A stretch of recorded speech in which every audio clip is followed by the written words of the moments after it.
Hi everyone, welcome back to the Dr. Sia channel. In the video here today, we're going to be talking about a relationship structure that I call the flourishing relationship. Let's get started.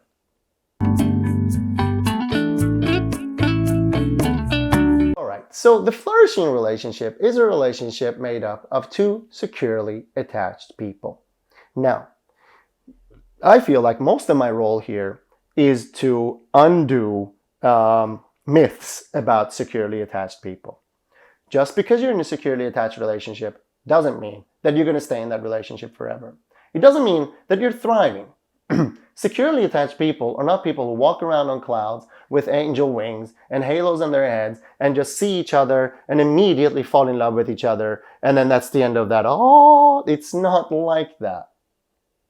All being securely attached means is that you have two people in a relationship who are able to, one, regulate themselves, meaning deal with their own emotions in a healthy manner, deal with each other's emotions in a healthy manner, and be helped with their emotions in a healthy manner.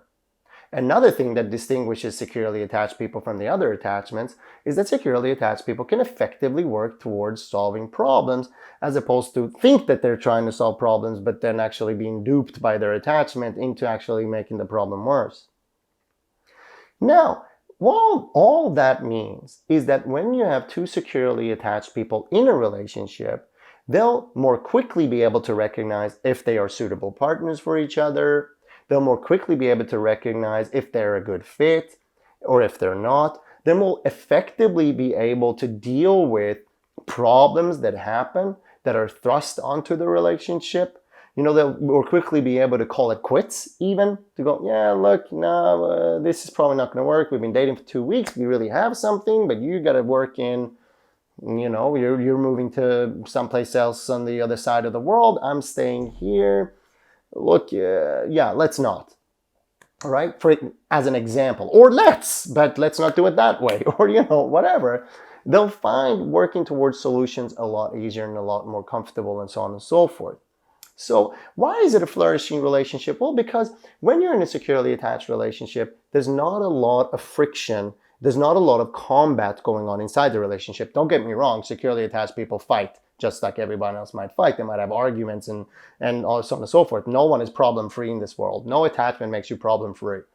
But because there's less friction in the relationship, because there's less fighting in the relationship, so say this is how much space you have as a human being to deal with things.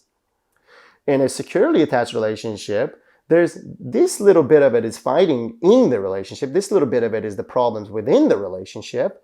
So they can deal with a whole lot of stuff that they can bring into the relationship. You know, they go, well, in essence, for example, a disorganized partnership, you know, the co-abusive partnership or relationship, they might look at a securely attached people and go, these people are so boring. You know, hello, darling, how are you? How was your day? You know, everything is good. Like, it might seem really boring.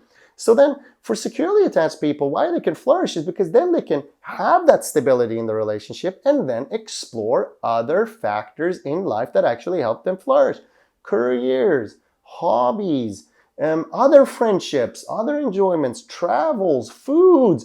You know, these people end up just enjoying the world, of course, if they're allowed to and they can to. Again, you know, it's not going to look like that if you're securely attached and you're in a war zone. That's not the way it would look.